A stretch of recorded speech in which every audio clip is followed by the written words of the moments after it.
Sri Lanka Tourism Development Authority inked Memorandum of Understanding with government institutions in order to expedite the process of approving investments in the tourism sector. Accordingly, MoUs were inked with 8 institutions, including the Central Environmental Authority, the Wildlife Department, the Department of Fisheries and Aquatic Resources, and the National Building Research Organisation.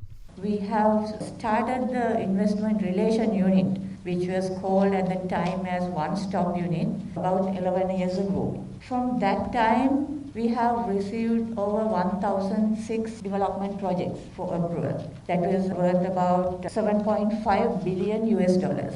However, out of all this, about 3.8 billion worth of projects were approved so far. We have thought about why it takes so long to approve a project. And we realize that there are various agencies, not only 1, 2, sometimes about 30 agencies that need to give approval for a tourism development project. So for an investor, it's such a pain point. They have to run from one agency to the other agency to get their approval. So we understood this pain point and then tried to address this by close coordination with all the relevant stakeholders.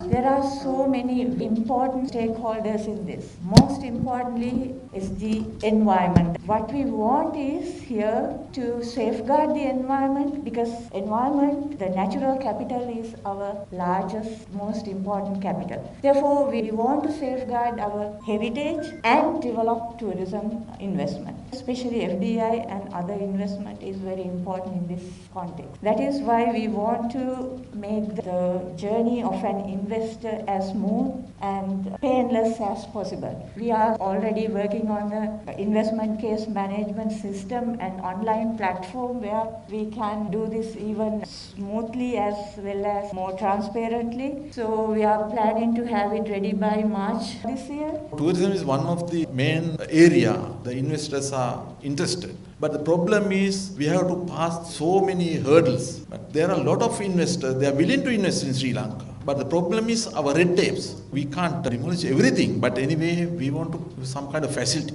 The government expect in 2030 around 10 billion US dollars as an income. So we want to achieve the task.